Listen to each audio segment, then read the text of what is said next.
Hey guys, Bryce Tubbs here. I just want to share with you today something that I've been working on with one of my sales teams inside of my companies, right? So a lot of people are struggling when it comes to sales and getting clients, and a lot of people think it's just about getting leads. But as I'm going to kind of share with you today, it's not just about getting leads. It's also being able to really control that sales call and make sure that when you're on the consultation, the client really knows exactly what to expect and ends up working with you as a result of that. That way, you ultimately need less people to speak to, you bring on more clients, and you're making more money. So we're just going to make sure that you know exactly how to do sales, so you ultimately do a lot less work than what everybody else has to do. So let's kind of jump into this thing. So I've been making, and before we move any further, if you want help growing your accounting or your bookkeeping business, but you just don't really know exactly what you don't know, and you want to reach your goals in the shortest period of time possible, I just invite you to go ahead and click on the link inside the description below to book a call with me to see if I can help you. On the call, we're going to take a look at where are you right now, where do you want to go.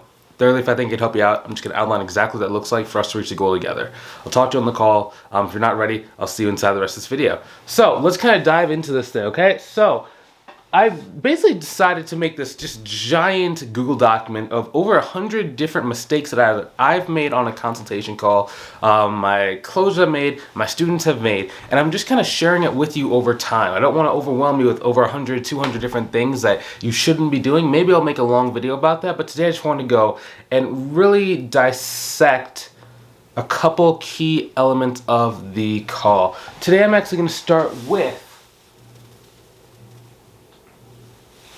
let's just talk about the most important section of the call that most people don't really understand. I'm just moving my chair out of the way, okay? So hopefully you can see the whiteboard. If not, follow the sound of my voice and then we shall be good either way. I'm kind of rearranging the way that we're doing the office setting, so I have to really learn how to make the camera work when it comes to that. So my face might not be inside of it anymore, but that is a-okay. Okay, so moving my computer so I have my notes. This is called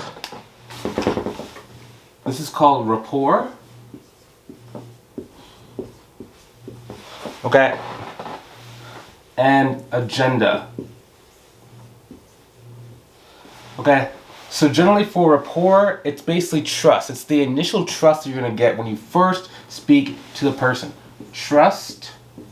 The second one is agenda. Okay. Agenda is basically you are becoming the authority.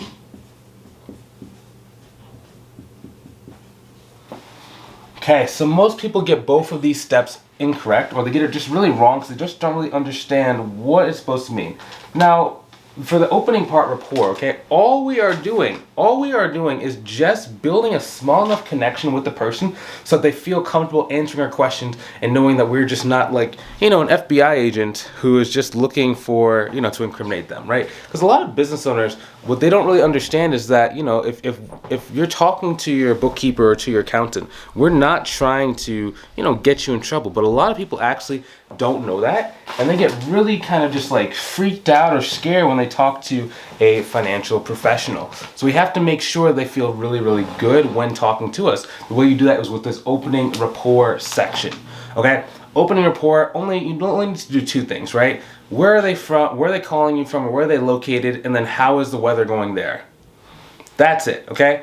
That's it. Now, a key thing when it comes to actually doing a sales call is you need to be the first person speaking. Whoever is selling needs to be the first person speaking, because then you can be the first person asking questions. We'll come back to why questions are so important. We'll cover that in 1 second. Okay? So number one, let's say you've already built the trust, you've already built the rapport, right? Cool. Now, whenever I say that you have to be the first one to speak, all I mean is like when the camera turns on, you need to be asking the questions. If they ask the question, then they actually control the frame. So in the sport called tennis, I don't know if you've watched tennis, but there's generally someone who is serving the ball and starting the point, then there's someone who is returning the ball and starting the point. Generally, whoever is serving has the advantage because they know exactly where the ball and thus the rest of the overall point is going to go. And whoever controls the ball the majority of the time is going to win the match 9 out of 10 times. It's just how it is, right? So you start off by asking questions. As we're asking, hey, Where are you located? What is the weather like? Sometimes if you're getting on a call with me, I'm going to be asking questions like, hey, how's it going? Hey, can you hear me? Hey, how's everything doing, right? Because that automatically makes sure the person is answering my question from the start, okay? So now that is number one. That's when we talked about questions, okay? So now we're going to go to number two, which is about the agenda, okay?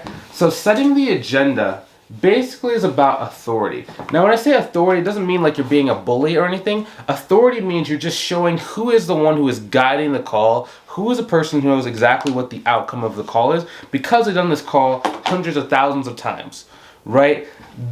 A lot of people think that if I say the wrong thing, people are going to think that I don't know what I'm doing, right? And if you're thinking like that, you've already technically lost. You need to be just understanding that it's not really about the specific words you say. It's more about how you say it, when you say it, and what you do not say. Okay? That's why this thing is so important. So setting the agenda, okay? Agenda is all about authority. Basically, it's three things. One, you're going to find out where are they now.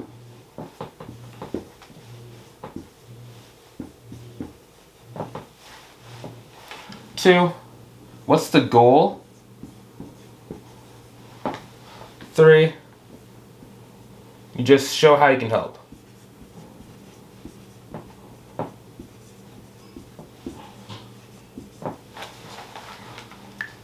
Okay, that's really basically it.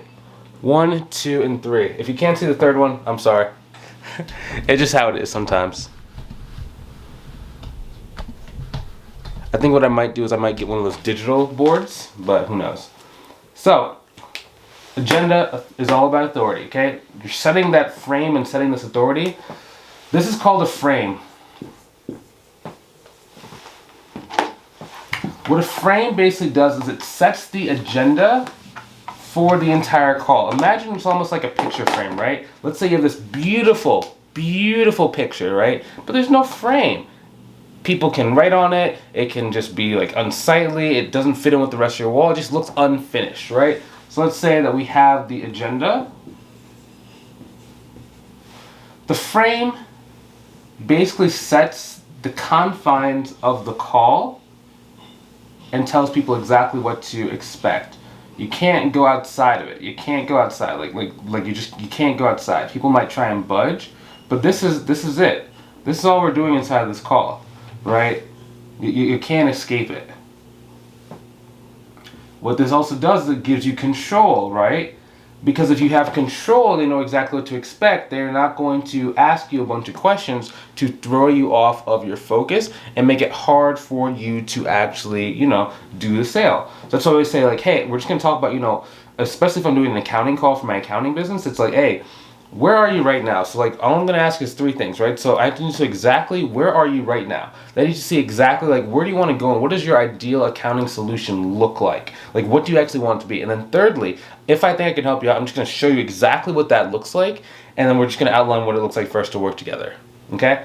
Those are those 3 things. What this basically does is you've already said that 2/3 of the call is going to be you asking them questions. Remember how we talked about earlier, whoever's asking the questions is generally driving the call and making it really easy for you to know exactly where you're going to go, right? What this basically does is it gets them to buy into the fact that they are not going to ask questions randomly until you have either, talked about how you're going to help them out or until you give them an opportunity to ask a question during the call. Again, what that's doing is if you're newer to sales, it's going to make it easier for you to give a good presentation because your mind's going to be going down the right track at the right time with the right cadence without you feeling flustered from them asking a random question or asking out of place, how much do you charge, right? If you don't have this frame, generally what's going to happen is some people, they're just going to kind of test you and they'll ask you a really hard question or they'll come and ask about your background or they will, ask exactly how much your price costs and why is your price so expensive before you've said anything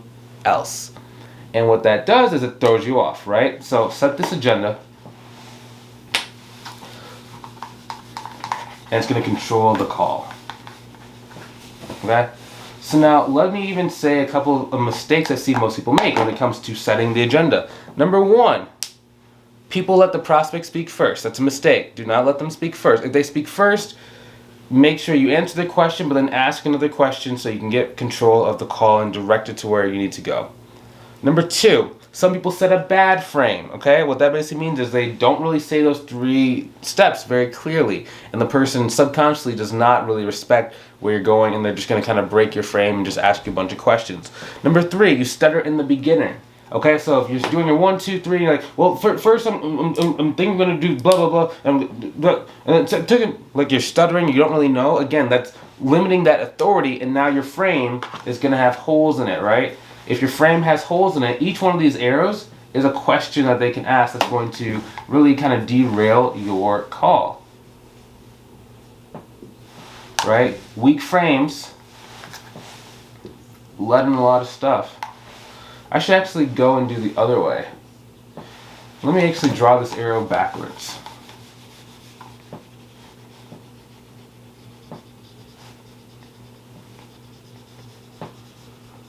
Here's an actual understanding of what the frame actually looks like.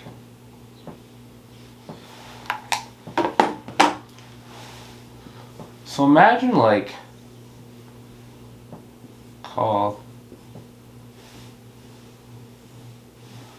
imagine like your frame is this fence or this moat against BS and just random acts of chaos that come on your call. Setting the agenda outlines what the perfect call looks like and just lets them know exactly, what you guys are going to be doing when you're talking together, right? And it's actually protecting you from chaos. Chaos, chaos, chaos, chaos, confusion, BS, weird questions, bullying, people asking the price prematurely. But if your frame is weak and you're stuttering, now these bad guys come in and they mess up your entire call. You're just messing up your call, right? And the more of these that get in, the harder it is for you to stay on your line. Okay, so I'm probably gonna make another video about even more into like in depth as to what this looks like. We're gonna talk about draw out the line.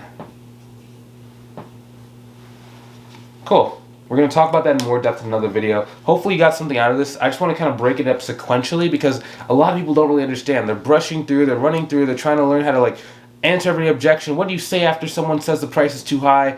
But if you do a good presentation, you don't even have that objection come up because you can actually solve those ahead of time. So I'm just going to kind of talk about that in the next couple of videos so that we can move forward and so that we can really go and teach you exactly what you need to do. Now if you want some help growing your business, right? I know I have a lot of content, there's a lot of videos online, and it can take you a long time to watch every single one of them and then find out which order exactly to put them in. If you want to just skip that, right? If you want to just go and use speed and implement speed inside of your life and your business to reach your goals, I invite you to go ahead and click on the link inside the description below to book a call with me to see if I can help you. Now, on the call again, basically I'm setting the frame right now, right? Number 1, I'm going to see exactly where you are. Number 2, I'm going to see exactly where you want to go. Number 3, if I think it can help you out, I'm just going to outline what that process looks like for us to work together and we get you started right then and there. If that's you, I will see you on the call. If it's not you right at this time, that's okay too. I'll see you inside the next video and I'll talk to you soon. Have a great rest of your day.